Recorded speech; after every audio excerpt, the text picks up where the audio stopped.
El pasaje de hoy es 2 Samuel 2, versículos 18 al 32. Leamos juntos. Estaban allí los 3 hijos de Sarbia, Joab, Abisai y Asael. Asael era ligero de pies como una gacela del campo. Y siguió Asael tras de Abner, sin apartarse ni a derecha ni a izquierda. Y miró atrás Abner, y dijo: ¿No eres tú, Asael? Y él respondió: Sí. Entonces Abner le dijo: Apártate a la derecha o a la izquierda, y echa mano de alguno de los hombres, y toma para ti sus despojos. Pero Asael no quiso apartarse de en pos de él. Y Abner volvió a decir a Asael: Apártate de en pos de mí. ¿Por qué he de herirte hasta derribarte? ¿Cómo levantaría yo entonces mi rostro delante de Joab tu hermano?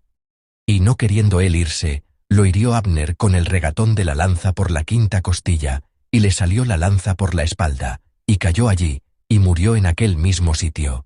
Y todos los que venían por aquel lugar donde Asael había caído y estaba muerto, se detenían. Mas Joab y Abisai siguieron a Abner. Y se puso el sol cuando llegaron al collado de Ama, que está delante de Gía, junto al camino del desierto de Gabaón. Y se juntaron los hijos de Benjamín en pos de Abner, formando un solo ejército, e hicieron alto en la cumbre del collado. Y Abner dio voces a Joab, diciendo: ¿Consumirá la espada perpetuamente? ¿No sabes tú que el final será amargura?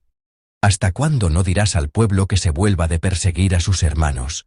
Y Joab respondió: Vive Dios, que si no hubieses hablado, el pueblo hubiera dejado de seguir a sus hermanos desde esta mañana. Entonces Joab tocó el cuerno, y todo el pueblo se detuvo, y no persiguió más a los de Israel, ni peleó más. Y Abner y los suyos caminaron por el Arabá toda aquella noche, y pasando el Jordán cruzaron por todo Bitrón, y llegaron a Mahanaim. Joab también volvió de perseguir a Abner, y juntando a todo el pueblo, faltaron de los siervos de David 19 hombres, y Asael. Mas los siervos de David hirieron de los de Benjamín y de los de Abner, a 360 hombres, los cuales murieron. Tomaron luego a Asael, y lo sepultaron en el sepulcro de su padre en Belén. Y caminaron toda aquella noche Joab y sus hombres, y les amaneció en Hebrón. Amén. Desde abril, hemos estado meditando en la palabra de 2 Samuel. La historia de 1 y 2 Samuel se desarrolla en torno a David. Pueden pensar en 1 Samuel como, literalmente, la curva ascendente de David. Comenzando con la historia de Samuel, desde el momento en que David aparece, es ungido, derriba a Goliat, y la atención y el apoyo de muchas personas se desvían de Saúl, el rey de la época, hacia David, mostrando cuán fieles eran las decisiones de David en comparación con las de Saúl. Aunque vivió como un fugitivo en el desierto, David muestra una figura verdaderamente admirable como un hombre conforme al corazón de Dios. Sin embargo, al entrar en la historia de 2 Samuel, aunque está el relato de cómo David asciende al trono de todo Israel, la historia de David tiene muchos episodios diferentes. La mayoría de esos episodios involucran muchos sucesos lamentables como la guerra, la muerte, el pecado, el arrepentimiento y el juicio. Sin embargo, es bueno pensar en 1 y 2 Samuel como libros que muestran que Dios estaba con David tanto cuando le iba bien, como también cuando enfrentaba dificultades en 2 Samuel. Si observan detenidamente el pasaje que leímos hoy, verán que continúan escenas de muerte y guerra. Después de que Saúl y sus 3 hijos murieron en la batalla de Gilboa, un general del ejército de Saúl llamado Abner establece al hijo de Saúl, Is-Boset, como rey, creando una facción que se opone a David. Es decir, en una nación se han establecido 2 líderes de facciones. Hay una lucha de poder dentro del país. El pasaje de hoy es la parte que nos muestra esa guerra.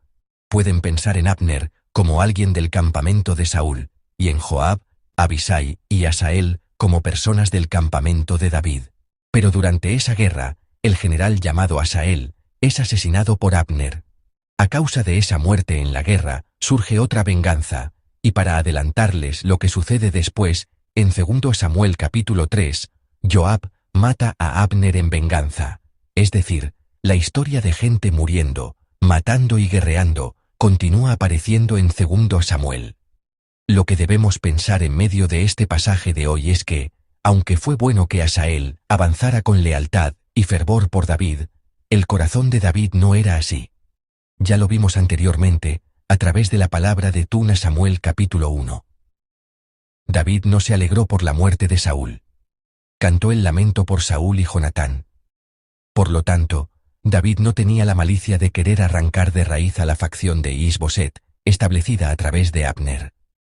Sin embargo, por el bien del rey, Asael se adelantó en medio de la guerra y encontró la muerte.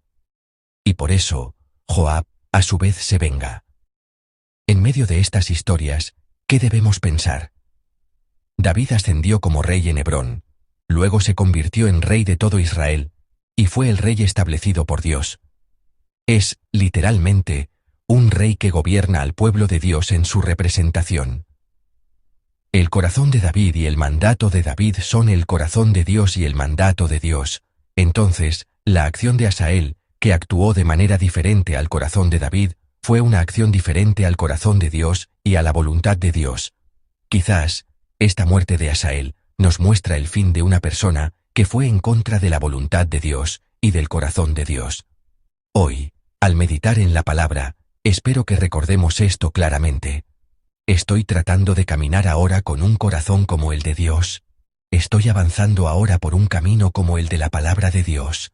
Hay momentos en que no podemos caminar porque no conocemos la voluntad de Dios. Podemos caminar equivocadamente porque no entendemos bien la voluntad de Dios. Sin embargo, cuando la voluntad de Dios se revela claramente, debemos apartarnos audazmente de ese camino y volvernos a la voluntad de Dios, al corazón de Dios. El pasaje de hoy nos da una gran advertencia. Ante el celo de Dios y mi propio celo, mi celo debe ser quebrantado. Esto significa que hay un celo que no agrada a Dios. Fortalecer mis propios pensamientos mientras oro, alabo y medito en la palabra no es una vida de fe saludable. La razón por la que leemos la palabra y por la que oramos es para alinear nuestros pensamientos con los pensamientos de Dios. Es como afinar las cuerdas de una guitarra cuando se va a tocar. Para tocar la melodía de esta vida mía, debo afinarme según el estándar de Dios. Solo así la canción de Dios resonará en todo lo que camino, vivo y asumo. Si me afino con el sonido que yo quiero, nunca podré producir un sonido hermoso. Amados hermanos, en esta madrugada, busquemos solo el corazón de Dios y la voluntad de Dios. Aunque hayan traído muchas peticiones de oración, antes de pedir y desear que se cumplan, preguntemos primero, ¿cuál es el corazón de Dios? ¿Cuál es el pensamiento de Dios? ¿Cuál es el plan de Dios que me ha dado tales peticiones, que me ha hecho orar de esta manera? Y supliquemos que nos lo enseñe. A medida que nos acerquemos más y más al pensamiento de Dios, las peticiones de oración que teníamos irán desapareciendo gradualmente. En realidad, no son las cargas y los problemas pesados los que nos hacen la vida difícil.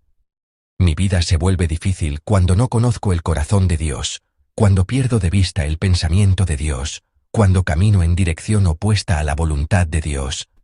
En esta madrugada, que usted y yo podamos afirmar nuestros corazones ante ese Dios y disfrutar del Shalom, la paz perfecta que Dios da, en medio de las innumerables batallas que ocurren en nuestras vidas.